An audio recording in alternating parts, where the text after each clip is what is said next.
यह मामला नियोजित शिक्षकों को ग्रेच्युटी का लाभ देने से संबंधित मामला है।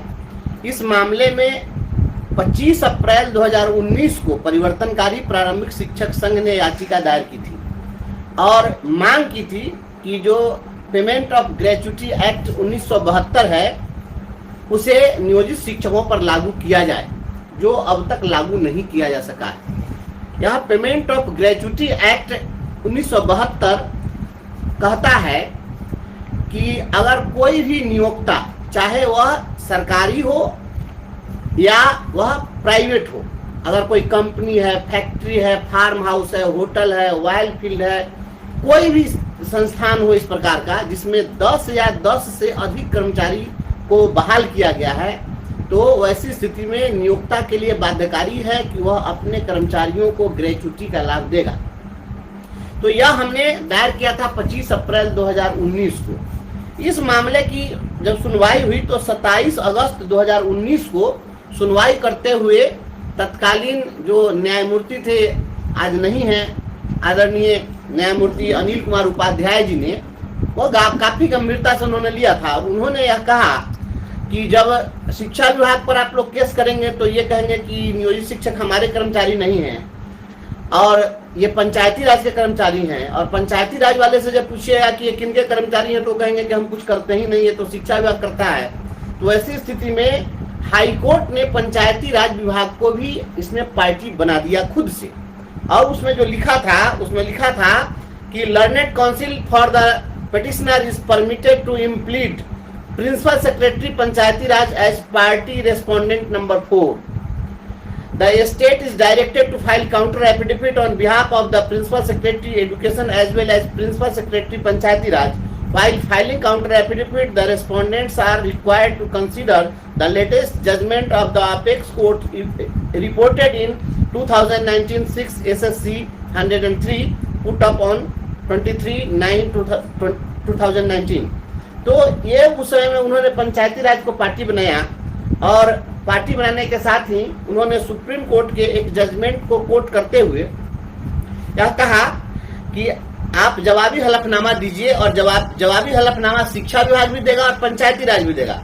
और हलफनामा दायर करते समय सुप्रीम कोर्ट का जो एक लेटेस्ट जजमेंट है उस जजमेंट को ध्यान में रखते हुए आप जवाबी हलफनामा दायर करेंगे।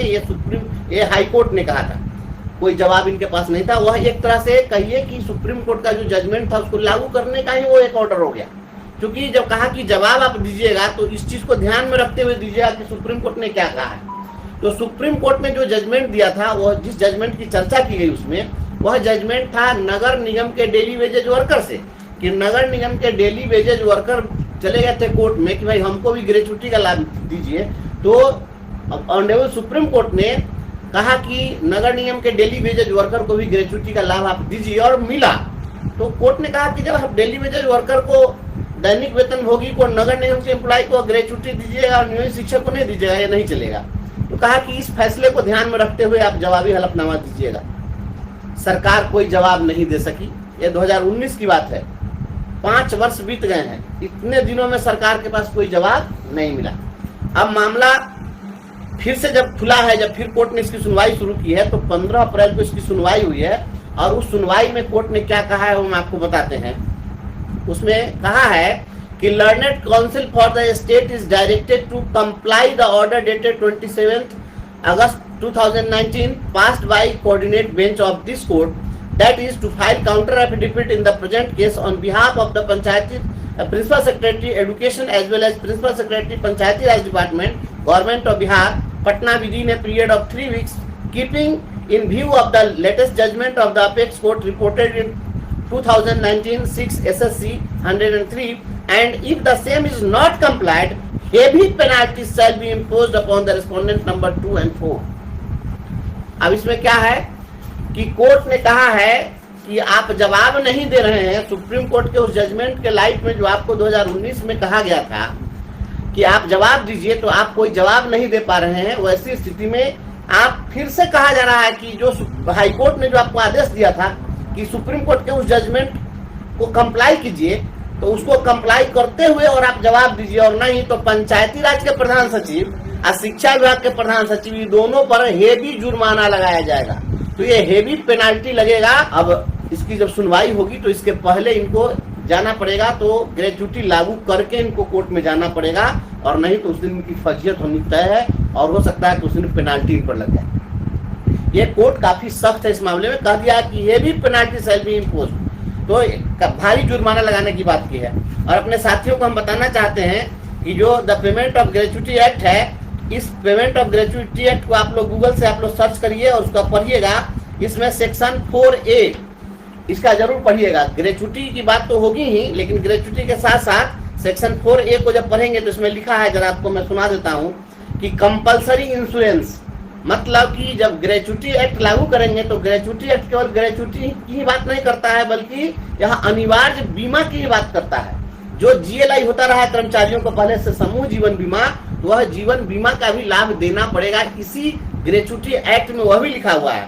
तो इसमें लिखा है सेक्शन 4A में, compulsory insurance 1 with effect from such date as may be notified by the appropriate government in this behalf, every employer other than an employer or an establishment belonging to or under the control of the central government or a state government shall, subject to the provisions of subsection 2, obtain an insurance in the manner prescribed for his liability for payment towards the gratuity under this act from the Life Insurance Corporation of India established under the Life Insurance Corporation of India Act 1956, 31 of 1956 और any other prescribed insurer. मतलब कि life insurance के माध्यम से सभी कर्मचारियों को इनको ग्रेच्युटी के साथ ही समूह जीवन बीमा का भी लाभ देना पड़ेगा, चाहे वह LIC से दे, चाहे दूसरा कोई ऐसी इंश्योरेंस कंपनी हो उसके माध्यम से दे। तो मतलब यह साफ है कि ग्रेच्युटी एक्ट अब लागू होगा। और इस मामले में आपको हम बता दें कि पिछले दिनों जब बहस हुई है तो उस बहस में हमारी ओर से सीनियर एडवोकेट ने जो रख दिया है वहां पर कि सुप्रीम कोर्ट में एक और केस गया था। वह केस था, वह निजी विद्यालय एसोसिएशन के द्वारा उसमें केस किया गया था। वह था आपको independent school federation of India, उसके द्वारा एक केस किया गया था। यह 2022 में हुआ है कि जो प्राइवेट स्कूल वाले हैं उस स्कूल के टीचर को भी ग्रेच्युटी का लाभ दिया जाए, और उस मामले में भी ऑनरेबल सुप्रीम कोर्ट ने आदेश दिया, क्योंकि आंगनवाड़ी सेविकाओं को भी ग्रेच्युटी का लाभ देने का पहले से आदेश और प्रोविजन भी है। तो कहा कि आंगनवाड़ी सेविका सहायिका को आप ग्रेच्युटी का लाभ दीजिएगा और शिक्षक को नहीं दीजिएगा, यह नहीं चलेगा। और यह ग्रेच्युटी का लाभ जो मिलना है, यह ग्रेच्युटी का लाभ आपके नियुक्ति के तिथि से मिलना है। इसमें ऐसा नहीं होगा कि ये आज से लागू करेंगे। अगर यह हाई कोर्ट ने अगर लागू करा दिया इसको, तो हमारी जितनी सेवा है पूरी सेवा इसमें काउंट होगी, और प्रत्येक 1 वर्ष के लिए 15 दिन की सैलरी जो हमारे रिटायरमेंट के डेट पर होगी, उस डेट के हिसाब से उसके दर से हमारा भुगतान होगा। प्रत्येक 1 वर्ष के लिए 15 दिन की सैलरी, मतलब प्रत्येक 2 वर्ष की सैलरी जो होगी तो उसके लिए 1 महीने का वेतन, इस हिसाब से पैसा मिलेगा। तो यह पेमेंट ऑफ ग्रेच्युटी एक्ट में जो 15 अप्रैल को सुनवाई हुई है, वह सुनवाई काफ़ी महत्वपूर्ण हुई है, और उसमें कोर्ट ने बहुत कड़ा रुख अख्तियार कर लिया है, क्योंकि इसमें जुर्माना लगाने की चेतावनी दे डाली है। तो मुझे विश्वास है कि जब 6 मई को इसकी सुनवाई होगी तो उसके पहले ग्रेच्युटी आपको मिल जाना चाहिए, या उस दिन निश्चित रूप से कड़ा आदेश पारित करेगा हाई कोर्ट, ऐसा हमें विश्वास है। और इसके साथ ही ग्रुप लाइफ इंश्योरेंस का भी लाभ मिल जाएगा। तो यह परिवर्तनकारी प्रारंभिक शिक्षक संघ के द्वारा न्यायालय में किया गया प्रयास यह सफलता की ओर अग्रसर है।